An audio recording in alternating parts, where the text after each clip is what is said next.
Everybody, my name is Rachel Cabral-Healy and I am a docent and a volunteer here at the San Pablo Historical and Museum Society. I am here to give you a virtual tour of the Alvarado Adobe in San Pablo, California. I'd like to share with you where we are. We are at the corner of Church Lane and San Pablo Avenue in the city of San Pablo, California.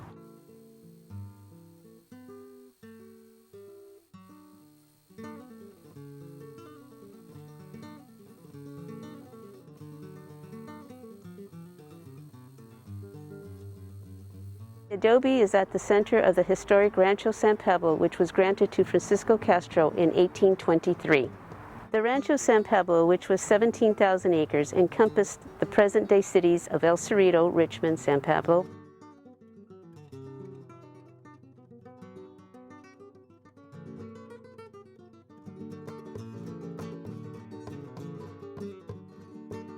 This is a copy of the original Adobe, which was torn down in 1954, but rebuilt to the exact specifications of the original Adobe.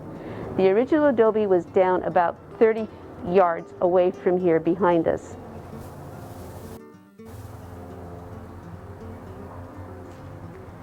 In front of me you see the inside of the Adobe. This is the actual Adobe brick that was used. The Adobe brick that was used was made out of hay, mud, animal waste, rock, and whatever else they could find to make the Adobe bricks, which were then dried in the sun.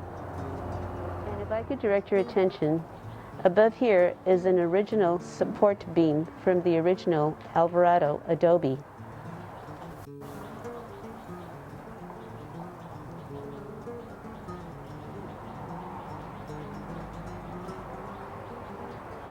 Let me take you inside so I can show you the rest of the Adobe.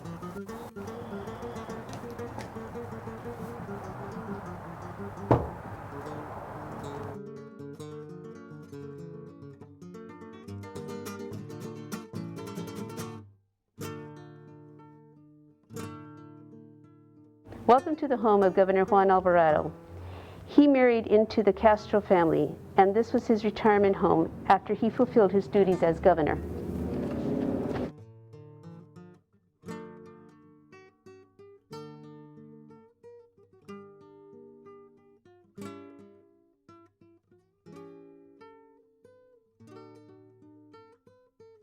We are now in the living quarters of the Alvarado Castro family home.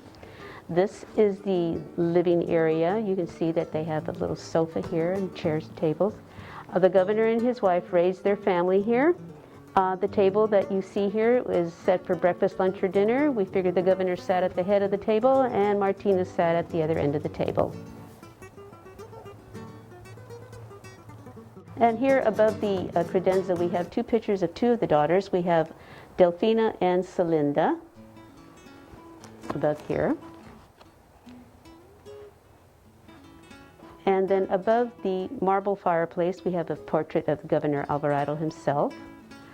The marble fireplace was something that he wished to have to show off his wealth.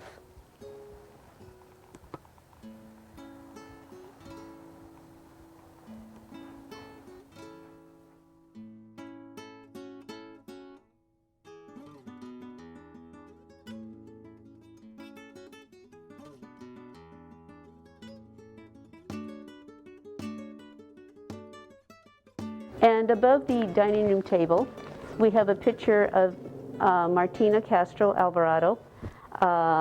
This was her home. This is the way she wanted it to be, and this is how it is now.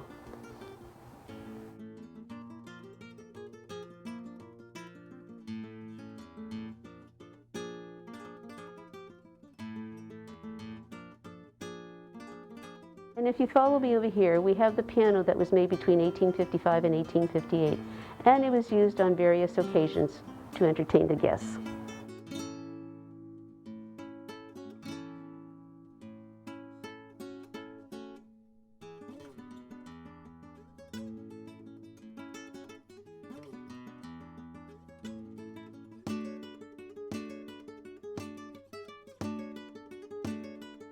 This room is set up as a representation of what Gabriela Castro's room might have looked like in 1843.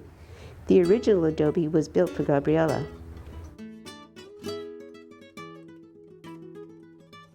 The crucifix and the rosary above her bed were either from Spain or Mexico, we're not sure which.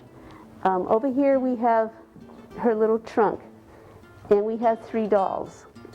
Inside the trunk we also have 2 of her combs, this one and this one. And if you've watched any of the movies from old California, you'll know that the women used to wear these in their hair with the long veil. And here we have 3 period dolls. This little doll is dressed the same as the dress that the mannequin has on, which was made from a picture of Delfina Alvarado. We're not sure of the colors. The seamstress who did the dress figured it may have been like a peach colored or a chocolate colored. And therefore the doll is dressed exactly like hers.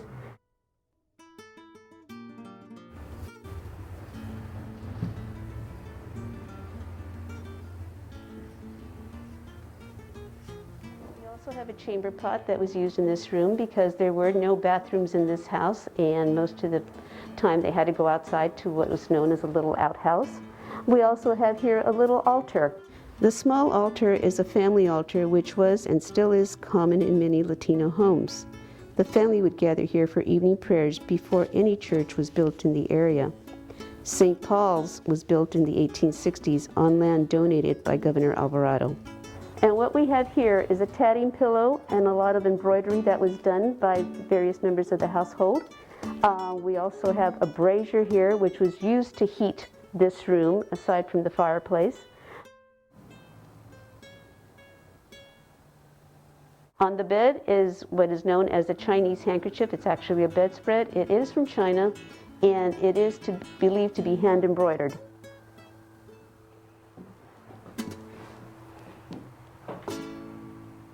This is the Native American room of the Alvarado Adobe. It concerns the Ohlone Hushin of the San Pablo area. On the wall you will see a lot of pictures that represent the tribes that were here. And on the far corner you will see a display case with all the artifacts that were recovered while constructing buildings in this area and other areas of the city of San Pablo.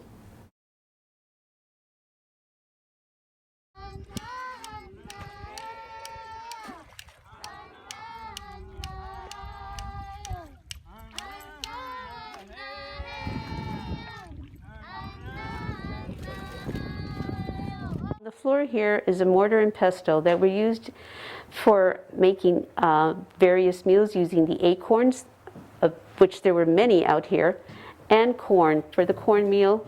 And in this display case, you will see pictures of everyone using the mortar and pestle to make the various dishes available to the Ohlone Hushin tribe.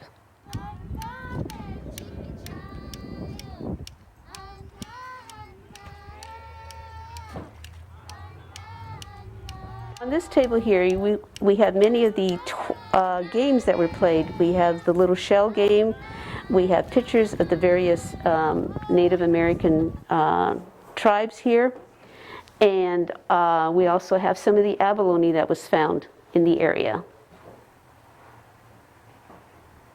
And in this display case, we have descendants of the Castro and Alvarado families. On the lower part, we have a beautiful picture of Delfina Castro, and this is her original needlepoint. The needlepoint displayed here is one of our prized possessions in the museum. The needlepoint was done by Delfina Alvarado, the oldest of the children of the Alvarado children. She was born in 1842 and she died in 1889. She lived in Berkeley, California. On the second shelf we have her brothers, that one became a judge. Here we see a photo of Enrique Victor Alvarado, nicknamed Henry, who was born in 1857, died in 1932, who was a Contra Costa County court judge.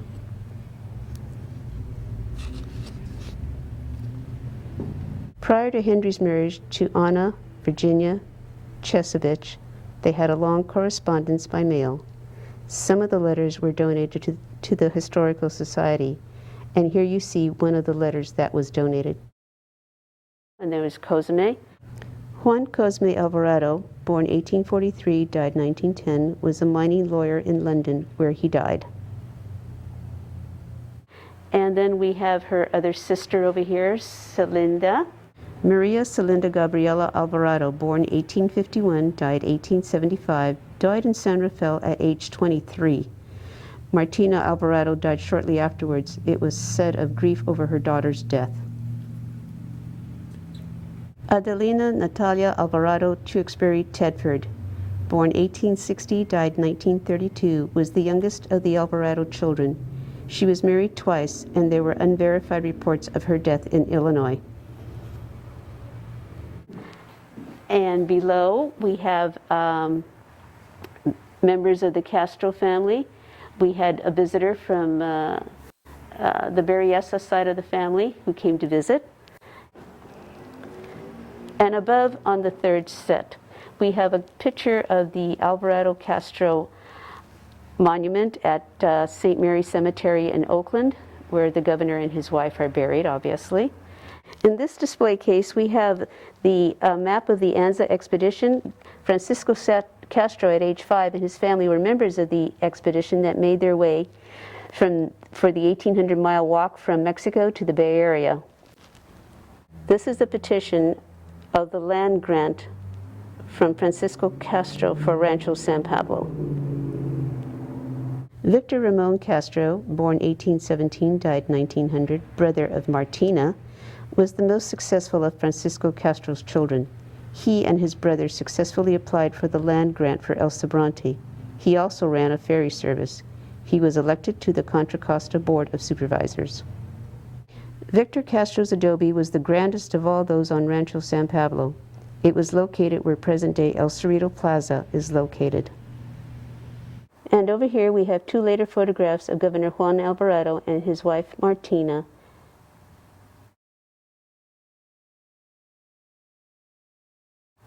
And lastly, we have a picture of the original adobe.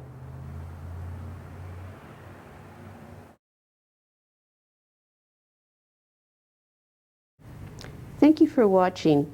We hope you enjoyed our virtual tour of the Alvarado Castro adobe here in San Pablo, California.